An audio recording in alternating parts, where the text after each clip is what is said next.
সুপ্রিয় শিক্ষার্থীবৃন্দ, আমাদের শুভেচ্ছা। আশা করি প্রত্যেকে ভালো আছো। করোনার এই বৈশ্বিক মহামারীতে শিক্ষা কার্যক্রমকে চালিয়ে নেওয়ার জন্য হাজী লালমিয়া সিটি কলেজের পক্ষ থেকে যে অনলাইন ক্লাসের সিদ্ধান্ত গৃহীত হয়েছে, তারই পরিপ্রেক্ষিতে আজকের আলোচ্য বিষয় BBA honours first year principles of অ্যাকাউন্টিংয়ের পঞ্চম অধ্যায় merchandising operation and accounting system. আলোচক হিসেবে থাকবো আমি রমেন্দ্রনাথ বিশ্বাস, প্রভাষক, হিসাব বিজ্ঞান বিভাগ, Haji Lalmiya city college, Gopalganj. Mercantile কি, এটা জানার আগে আমাদের জানতে হবে মার্চেন্ডাইজিং কনসার্ন কি। মার্চেন্ডাইজিং কনসার্ন হলো যে সকল প্রতিষ্ঠান বিক্রয়ের উদ্দেশ্যে পণ্য ক্রয় ও মজুত করে এবং ক্রেতার চাহিদা অনুযায়ী বিক্রয় করে, সে সকল প্রতিষ্ঠানকে পণ্য ক্রয় বিক্রয়কারী প্রতিষ্ঠান বা মার্চেন্ডাইজিং কনসার্ন বলে। এই মার্চেন্ডাইজ ইনভেন্টরিতে দুইটা পদ্ধতিতে অঙ্ক করতে হয়। একটা হচ্ছে পিরিয়ডিক ইনভেন্টরি সিস্টেম, কালান্তিক মজুত পদ্ধতি, আর একটা হচ্ছে পারপিচুয়াল ইনভেন্টরি সিস্টেম, নিত্য বা অবিরত মজুত পদ্ধতি। যেমন পিরিয়ডিক এক নম্বরে কি periodic, PERIODIC, periodic inventory system।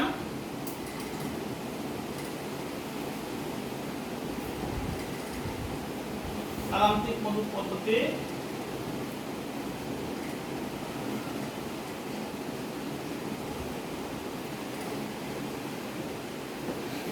দুই নম্বর হচ্ছে পারপিচুয়াল ইনভেন্টরি সিস্টেম।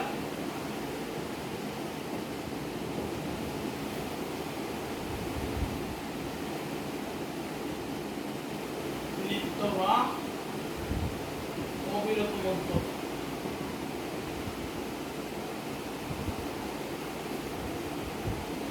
এখন হচ্ছে পিরিয়ডিক জিনিসটা কি, পিরিয়ডিক ইনভেন্টরি সিস্টেম আর হচ্ছে পারপিচুয়াল ইনভেন্টরি সিস্টেম। পিরিয়ডিক জিনিসটা কি, পিরিয়ডিক হচ্ছে জেনারেল সাধারণ দাবেদার। আমরা 9-10 যখন করছি তখন সাধারণ দাবেদার করছি, আমরা ইন্টারমিডিয়েট লেভেলে যখন করছি তখন সাধারণ দাবেদার করছি, আমরা অনার্স লেভেলে যখন করছি তখন জেনারেল বা সাধারণ দাবেদার করছি। পিরিয়ডিক হচ্ছে জেনারেল দাবেদার অর্থাৎ সাধারণ দাবেদার। আমি যদি একটা উদাহরণের সাথে বলি, মনে করো এরকম একটা জিনিস আছে, 2015 জানুয়ারি 5 পারচেজ মার্চেন্ডাইজ অন অ্যাকাউন্ট টাকা 5,000। পিরিয়ডিক লেভেলে যখন দাবেদা করব তখন দাবেদা হবে পার্সেল ডেবিট আর সংক্ষেপে লিখি অ্যাকাউন্টস পেবল ক্রেডিট। কত টাকা? 5,000। অর্থাৎ পিরিয়ডিক কি হচ্ছে জেনারেল সাধারণ দাবেদা, পার্সেস আছে এখানেও পার্সেস। আর পারপিচুয়াল জিনিসটা কি, পারপিচুয়াল জিনিসটা হচ্ছে যেখানে যেখানে purchase return, purchase discount, carriage in, transportation in, ক্রয় পরিবহন বা ফ্লাইট ইন, অর্থাৎ ক্রয় এবং ক্রয় সংক্রান্ত যে জিনিসগুলো আছে ওগুলো লেখা যাবে না, ওর পরিবর্তে কি লিখতে হবে মার্চেন্ডাইজ ইনভেন্টরি। অর্থাৎ পার্সেল যেখানে আছে পার্সেলের পরিবর্তে লিখবো মার্চেন্ডাইজ ইনভেন্টরি, পার্সেল রিটার্ন যেখানে থাকবে ওর পরিবর্তে লিখবো মার্চেন্ডাইজ ইনভেন্টরি, পার্সেল ডিসকাউন্ট যেখানে আছে ওর পরিবর্তে মার্চেন্ডাইজ ইনভেন্টরি, ফ্লাইট ইনের পরিবর্তে মার্চেন্ডাইজ ইনভেন্টরি, ক্যারেজ ইনের পরিবর্তে মার্চেন্ডাইজ ইনভেন্টরি, ট্রান্সপোর্টেশন ইনের পরিবর্তে মার্চেন্ডাইজ ইনভেন্টরি। এবং বিক্রয়ের সময় দুইটা দাবেদা হবে, একটা হচ্ছে বিক্রয় মূল্যের জন্য, আরেকটা হচ্ছে বিক্রয় মূল্যের কষ্টের জন্য। অর্থাৎ দোকানদার একজনের কাছে যদি 5 টাকার একটা কলম বিক্রি করে, ওই 5 টাকার জন্য একটা দাবেদা হবে। এখন ওই দোকানদার কত টাকা দিয়ে কিনছিল, 3 টাকা বা 4 টাকা দিয়ে কিনছিল, ওই 4 টাকার জন্য একটা দাবেদা হবে। যেমন আমি একটা উদাহরণ যদি দিই, যে আপনার জানুয়ারির 10 তারিখে সোল্ড মার্চেন্ডাইজ অন অ্যাকাউন্ট টাকা 10,000, কস্ট টাকা 8,000। অর্থাৎ এই দুটো জিনিসকে যদি আমি পারপিচুয়াল নেমে এখানে শেখাই, পারপিচুয়াল নিয়মে শেখাই, তাহলে 5 তারিখে যদি দাবেদা হবে পার্সেস দেখা যাবে না। আমি আগেই বলছি পারপিসল হচ্ছে যেখানে যেখানে পার্সেস আছে, purchase return, purchase discount, credit, carrying, transportation এর পরিবর্তে কি লিখবো? Merchandise inventory. তখন আমি লিখছি মার্চেন্ডাইজ ইনভেন্টরি ডেবিট আর অ্যাকাউন্টস পেবল ক্রেডিট। কত টাকা? এই 5000 টাকাই, 5000। আর বিক্রয়ের সময় কয়টা দেবে হবে? দুইটা দেবে হবে। বিক্রয়ের সময় কয়টা? দুইটা। রোমান 1 আমি বাকিতে বিক্রি করছি, ওয়ান অ্যাকাউন্ট মানে বাকিতে বিক্রি করছি, পুরোটাই লিখি। এখন অনেক সময় আমরা আবার আছে বাকিতে লেনদেনগুলো আমরা বুঝতে পারি না যে কোন আইটেমগুলো বাকিতে। ম্যাক্সিমাম এই অঙ্কের ভিতর চারটি জিনিস থাকলে বুঝো তোমরা বাকিতে। সেই চারটি জিনিস কি কি? মনে করো একটা হচ্ছে ওয়ান অ্যাকাউন্ট, ওয়ান ক্রেডিট, বিল, কোন ব্যক্তি বা প্রতিষ্ঠানের নাম উল্লেখ থাকলে,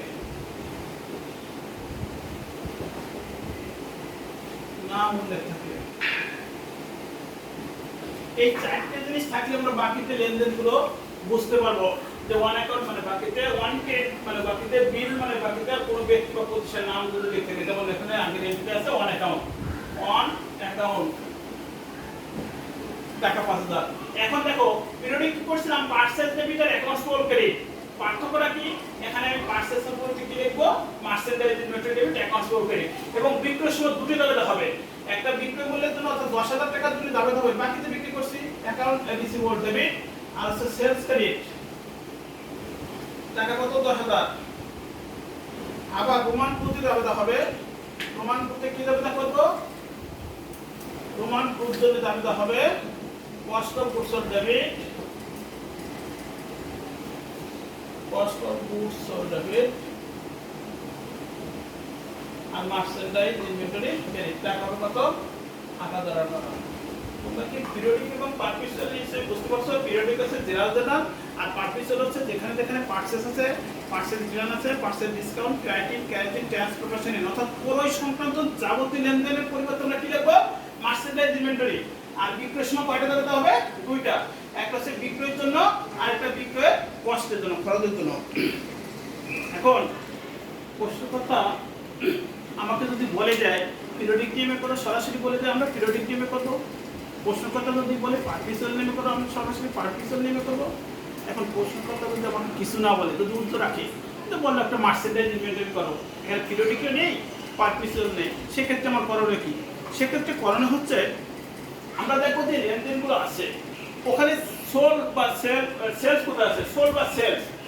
ওই সেলসের সময় দেখবো আমরা দুইটা টাকা আছে কিনা, এরকম যে সোল মার্চেন্ডাইজ অন অ্যাকাউন্ট টাকা 10,000, কস্ট টাকা 8000। যদি এরকম দুটো টাকা দেওয়া থাকে তখন আমরা বুঝতে পারবো সেটা পার্টিসিয়াল নেমে হবে। আর যদি দুটো টাকা না থাকে, যদি একটা টাকা থাকে, সোল মার্চেন্ডাইজ অন অ্যাকাউন্ট টাকা 10,000, সেক্ষেত্রে আমাদের পিরিয়ডিক টিএমএ অঙ্ক করতে হবে। এখন কথা হচ্ছে কি একটা টাকা থাকলেও পার্টিসিয়াল হতে পারে কখন? যখন এরকম একটা সেন্টেন্স থাকবে ওই উদ্দীপকের একদম শুরুতে অথবা উদ্দীপকের একদম শেষে, the all sales are cost of goods sold 60% বা 70% বা 80% বা 90%, অর্থাৎ যত বিক্রয় হয়েছে সেই বিক্রয় এত পার্সেন্ট কস্ট, 60% কস্ট বা 70% কস্ট। সেক্ষেত্রে আমরা কোন একটা টাকা থাকলেও পার্টিসিয়াল নিয়মে হবে। এই ক্ষেত্রে আমাদের খেয়াল রাখতে হবে যে এরকম যখন কোনো পদ্ধতি আমার স্পষ্ট করে উল্লেখ না থাকবে পিরিয়ডিক না পার্টিসিয়াল, তখন কিন্তু আমাদের বেশি সতর্ক হতে হবে ওই প্রশ্নের দিকে যে আমার প্রথম খেয়াল রাখতে হবে সেলসের সময় বা সোল্ড যেখানে আছে ওখানে দুটো টাকা আছে কিনা। দুটো টাকা থাকলে আমাদের আর কোনো দেখার দরকার নেই, আমাদের পার্টিসিয়াল নেমে করবো। আর একটা টাকা থাকলে আবার খেয়াল রাখতে হবে যে অঙ্কের শুরুতে কোনো বলা আছে কিনা বা অঙ্কের শেষে কিরকম যে অল সেলস আর কস্ট অফ গুডস এত পার্সেন্ট, সমস্ত বিক্রয়ের এত পার্সেন্ট কস্ট, এরকম কথাটা যদি থাকে তাহলে একটা টাকা থাকলেও আমার পার্টিসিয়াল নেমে অঙ্ক হবে। তোমরা একটু বুঝতে পারছো নিশ্চয়ই? এখন আরেকটা জিনিস এখানে আছে, পিরিয়ডিক হোক আর পার্টিসিয়াল হোক, অনেক সময় প্রশ্নকর্তা বলে দেয় যে পিরিয়ডিক নিয়মে গ্রোথ বেসিসে অঙ্ক করো বা পার্টিসিয়াল নিয়মে গ্রোথ বেসিসে অঙ্ক করো। একটা গ্রোথ বেসিসে প্রশ্নকর্তা বলে দিতে পারে, আবার বলতে পারে নিট এন্ড ডিসকাউন্ট বেসিসে পিরিয়ডিক নিয়মে অঙ্ক করো বা নিট এন্ড ডিসকাউন্ট বেসিসে পার্টিসিয়াল নিয়মে অঙ্ক করো। এখন প্রশ্ন হচ্ছে গ্রোথ বেসিস জিনিসটা কি আর নিট এন্ড ডিসকাউন্ট বেসিস জিনিসটা কি? গ্রোথ বেসিস হচ্ছে উপরে অঙ্কের উপরে শুধু লিখতে হবে গ্রোথ বেসিস। যেমন আমি যদি এখানে বলি যে আমি তখন একটাই করব, মনে করো mister Rahim general journal general journal periodic inventory system, periodic inventory system ব্র্যাকেটে লাগবে শুধু গ্রোথ বেসিস। এই ব্র্যাকেটে শুধু লিখতে হবে গ্রোথ বেসিস। এর জন্য দাবেদার টাকা পয়সা কোনো ধরনের কোনো পরিবর্তন হবে না, শুধু লিখতে হবে। কিরকম, আমি একটা যদি সে কথা বলি, আমরা তো সমাজে বসবাস করি, আমাদের বিভিন্ন অনুষ্ঠান থাকে, সেটা বিয়ে হোক বা মিলাদ হোক অথবা আমাদের হিন্দু ধর্মে আছে শ্রাদ্ধ হোক, যাই হোক, ওই অনুষ্ঠানটা সঠিকভাবে পরিচালনা করার জন্য ওর আগের দিন বা তারও আগের দিন আমাদের দাদা খুব কাছের লোক, তাদের নিয়ে একটা বৈঠক হয় যে কীভাবে অনুষ্ঠানটা সঠিকভাবে সম্পূর্ণ করা যায়। এখন ওই বৈঠকে কেউ একজন বললো যে মনে করো আমি 500 মানুষ ইনভাইটেড করবো, বললাম তাদের তথ্য দিলাম যে 500 মানুষ, এখন কয় কেজি মাংস লাগবে, কয় কেজি মাছ লাগবে, কত কেজি চাউল লাগবে, একটা হিসাব নিকাশ করা হয়। পাশের একজন যে কয়েকজন বললো যে গোশ লাগবে 300 কেজি গোশ লাগবে, মাংস লাগবে 300 কেজি মাংস লাগবে। এখন 300 কেজি মাংস লাগবে, পাশেতে তোমার আম্মু বলে এলো তোমার মেয়ের বিয়ে তো 500 মানুষ ছিল, তা সেখানে তো 300 কেজি দেওয়া নয়। এখন তোমার বাবা বললো আরে চুপ করে থাক, আর কেনার সময় তো আমি যাচ্ছি, কত কেজি লাগবে সেটা আমি বলতে পারি। এটা যেমন একটা আনুষ্ঠানিকতা শুধু পালন করতে হয় যে সঠিকভাবে ইসের জন্য, গ্রোথ বেসিসটা ঠিক সেরকম, উপরে শুধু লিখতে হবে গ্রোথ বেসিস। আমি পিরিয়ডিক নিয়মে আসলে পিরিয়ডিক নিয়মের সিস্টেমে অঙ্ক করে দেবো, পার পিসের নিয়মে আসলে পার পিসের নিয়মের সিস্টেমে অঙ্ক করে দেবো। গ্রোথ বেসিসের জন্য কোনো ধরনের কোনো পরিবর্তন আসবে না, শুধু উপরে লিখতে হবে। এখন আসো নিট অ্যান্ড ডিসকাউন্ট বেসিস জিনিসটা কি। নিট অ্যান্ড ডিসকাউন্ট বেসিস করতে হলে আমি একটা বিশেষ সম্পর্কে দেখাইতে হবে যে নিট অ্যান্ড ডিসকাউন্ট বেসিসের সাথে সাধারণ মনে করি নিট ডিসকাউন্ট বেসিস ছাড়া এর পার্থক্যটা কি। আমি এখানে মনে করি একটা এন্ট্রি দিয়ে নিট বেসিস সিস্টেমে করব। Net and discount basis, discount basis, আর এটা হলো ওটা ছাড়া, নিট বেসিস ছাড়া আর কি, নিট বেসিস ছাড়া।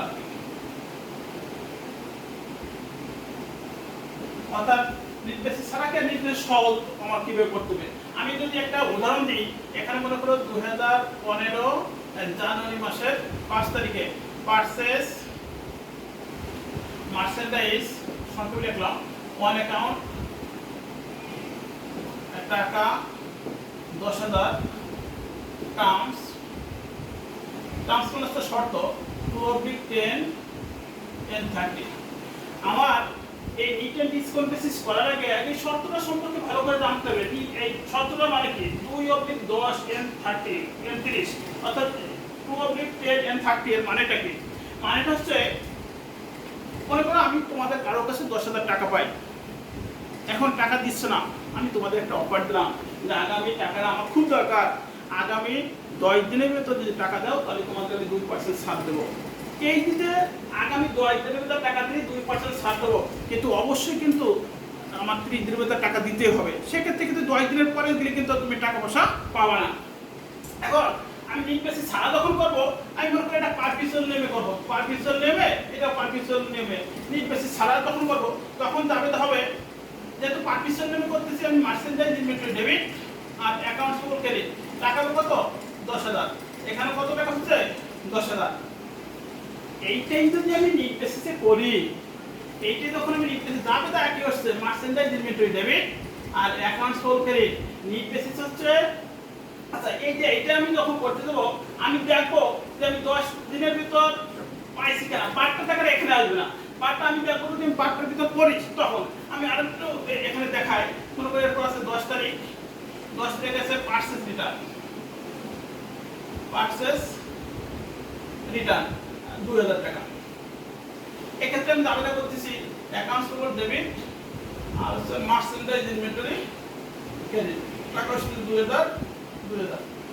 আর এখানে 15 তারিখে আসে মনে করো paid full in cash, full in cash on January কত, জানুয়ারি 5, অর্থাৎ আমি 5 তারিখ যে লেনদেনগুলো সম্পূর্ণ পরিশোধ করছি।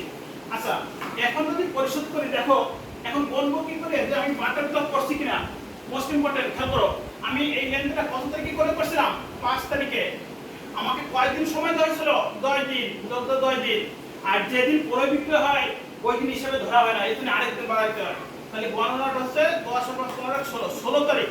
আগামী 16 তারিখের ভিতর যদি আমি টাকা পয়সা দিই তাহলে আমি বারটা পাবো, আর 16 তারিখের মধ্যে যদি না দিই তাহলে আমি বারটা পাবো না। দেখো এখানে আমি বলছি 15 তারিখে, জানুয়ারি 15 তারিখ বলছে paid full cash on January 5, অর্থাৎ জানুয়ারি 5 তারিখে যে লেনদেনটা হয়েছিল ওইটা 15 তারিখে আমি সম্পূর্ণ পরিশোধ করছি।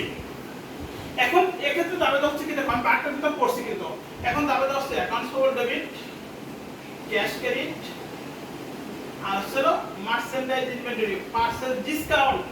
পার্সেল আমি আগে বলে নিছি যে পার্সেল নেবে পার্সেল ডিসকাউন্ট, ট্রাইডিং, ক্যারেজিং, ট্রান্সপোর্টেশন এইসবের পরিবর্তে আমার কি লিখতে হবে, মার্চেন্ডাইজ ইনভেন্টরি।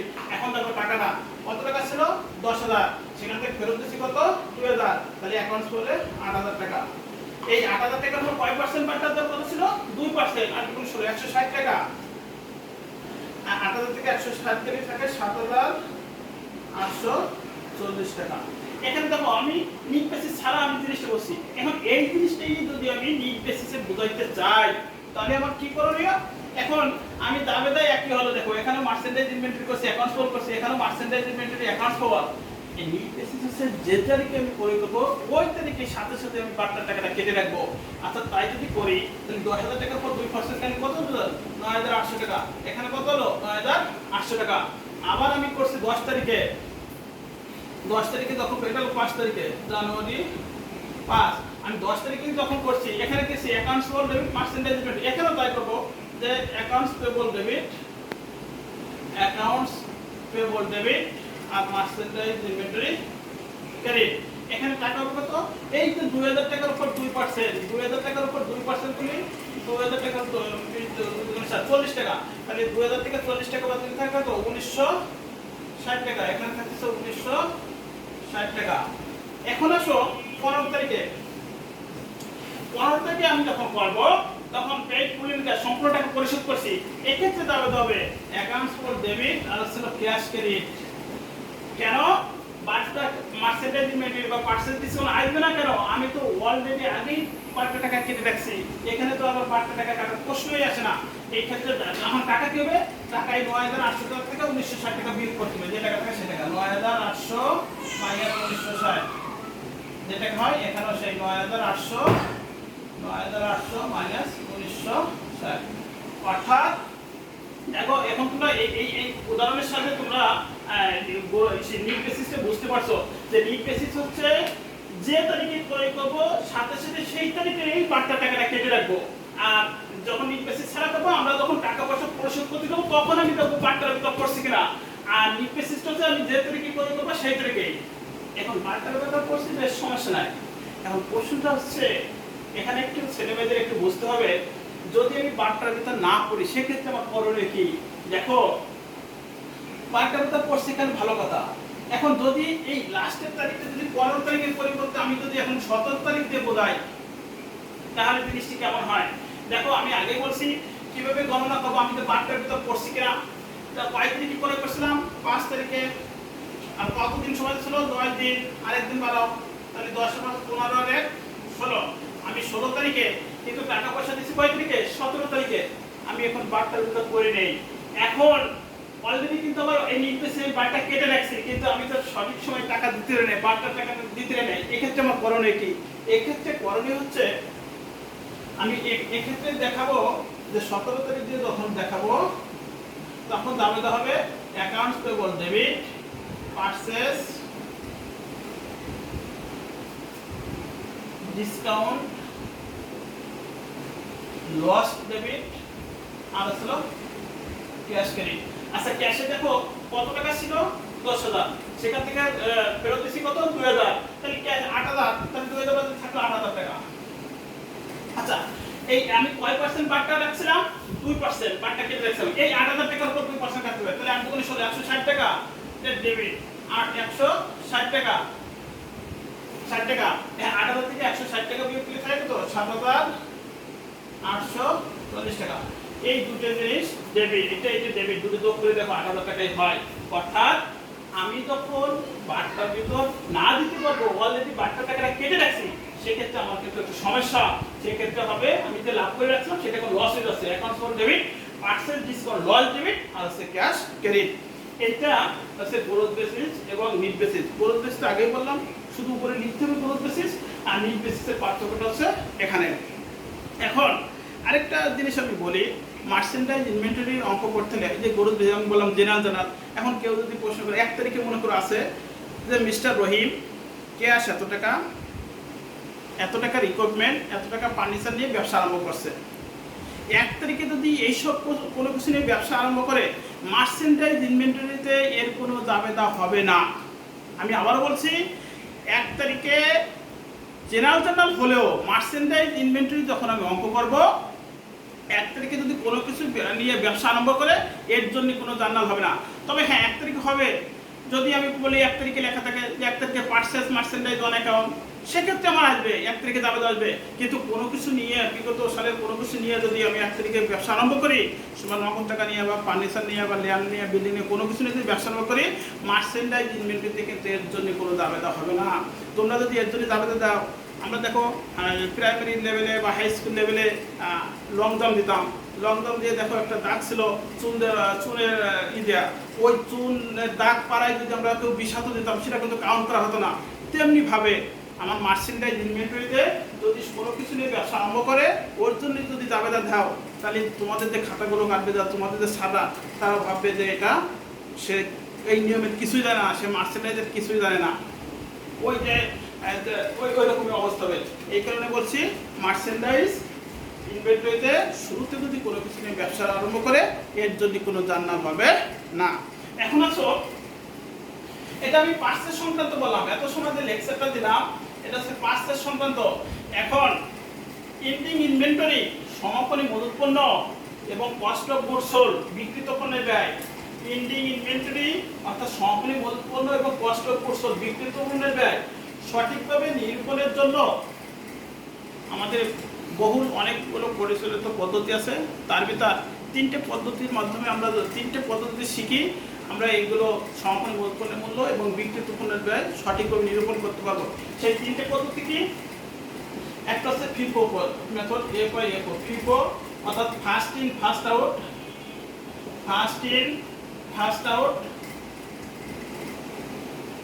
অর্থাৎ আগের পণ্য আগে বিক্রয়, আরেকটা হচ্ছে 2 নম্বর হচ্ছে LIFO, LIFO last in first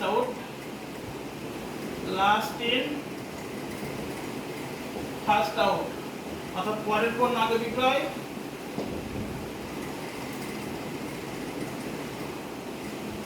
আরেকটা হচ্ছে average cost method,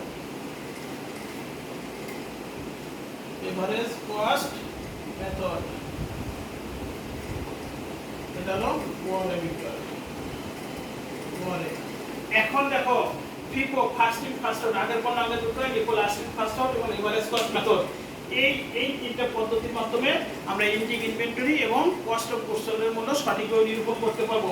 first in first out, আগের পণ্য আগের বিক্রয়। কেউ যদি আমাকে বলে স্যার এরকম একটা উদাহরণ দেন তো, আগের পণ্য আগের বিক্রয়। মনে করো আমি যদি একদম দক্ষ কাঁচামালের ব্যবসায়ী হই, মনে করো আজকে আমি 500 টাকার জিনিস কিনলাম, কেনা বেচা করে লাস্টে আমার 50 টাকার জিনিস রয়ে গেছে, পরের দিন আবার 500 টাকার জিনিস কিনলাম। আমার মাথায় রাখতে হবে, আমি যদি দক্ষ ব্যবসায়ী হই, তাহলে ওই 50 টাকার জিনিস খরিদ্দারকে বলিয়া আমি তাকে কেজিতে 2 টাকা কম করে ওইগুলো আগে সেল দিতে হবে। অথবা আমি চালাকি করিয়া দেখলো ভালোটা, আমি ওই খারাপটা দিয়ে ওখানে সেল করে দিতে হবে। তা নাহলে যখন রোদ আসবে তখন ওই পূর্বের দিন যে মালগুলো ছিল ওটা নষ্ট হয়ে যাবে। এটা হচ্ছে FIFO, first in first out, অর্থাৎ আমি আগে যেগুলো প্রয়োগ করছি সেগুলো আগে বিক্রি করবো। আরেকটা আছে LIFO, last in first out, পরের পণ্য আগে বিক্রি করবো। সেটা কিরকম? মনে করো আমি যদি একদম চাউলের আড়তে ব্যবসায়ী হই, আমি প্রথম যে চাউলগুলো কিনেছি ওই পণ্যতে সাজাতে লাস্টে যেগুলো কিনছি আমি দলাদের কাছে রাখছি। এখন দেখো, পরের কিনছি যেটা সেটা আমার কাছে আছে, আমি যদি এখানে চাই নাসুরবান্ধা হই যে আমি প্রথম যেটা কিনছি সেটা বিক্রি করবো, তাহলে আমার লিভার দিয়ে সমস্ত চাউলগুলো বের করতে হবে। এরপর এটা কত ব্যয় সম্পর্কে ব্যাপার। এটা আবার তোমার কাছে ডিনার সেট ওই একই রকম, যে সামনে যেগুলো আছে ওইগুলো আগে সেল দিতে হবে, পিছনে যেগুলো আছে সব বের করিয়া সম্ভব না। এটা হচ্ছে লিখো। আরেকটা আছে এভারেজ কস্ট মেথড। পরে মনে করো ঈদের সময় বা পূজার সময় যখন মার্কেটে যাই, আমরা একটা ড্রেস কিনি 500 টাকা দিয়ে, একটা কিনি 800 টাকা দিয়ে, একটা কিনি 1200, একটা 2000, একটা 2500, একটা 3000। এটা কিনে বাসায় এসে বলি আম্মু বাবা এইটা নিয়েছে 1200, এইটা নিয়েছে 1000, এইটা নিয়েছে 2000, এইটা নিয়েছে 2500, তখন তারা বলে আমরা অত কিছু জানতেছি না, গড়ে কত করে পড়ছে। তখন আমরা কি করি, যে আমার মোট কত টাকা খরচ হয়েছে, মনে করো 10,000 টাকা খরচ হয়েছে, বিনিময়ে কয়টা ড্রেস হয়েছে বা কয়টা পণ্য হয়েছে, মনে করো 5টা পণ্য হয়েছে, তাহলে 10,000-এ 5 দ্বারা ভাগ করে কত হয়, এটা হচ্ছে গড়ে। আমরা এই সম্পর্কে অঙ্ক করব এবং ওই পার্সেস সংক্রান্ত অঙ্ক আগামী ক্লাসে আমরা এই দুটো অঙ্ক করব। এর পর্যন্ত তোমরা আমি যে ক্লাসগুলো করলাম, এটা যদি কারো ক্লাসের যদি আরও কিছু বুঝতে হয়, আমার মোবাইল নাম্বার দেওয়া আছে যে 01739694265, অথবা আমার মেসেঞ্জার আইডি বা ফেসবুক আইডি আছে রমেন বিশ্বাস, RAMEN বিশ্বাস, এখানে যোগাযোগ করতে পারো, অথবা আমার ফোনে সরাসরি কন্ট্যাক্ট করতে পারো। যদি আমার লেকচারে কোথাও আরো বেশি বুঝতে চাও বা একসাথে যোগাযোগ করতে পারো। পরবর্তী ক্লাসে আমি দুটো অঙ্ক দেখাবো তোমাদের। তোমরা সেভাবে ভালো থাকো, পড়ার কথা সুস্থ থাকো। এই বলে আজকের মতো এখন শেষ করছি।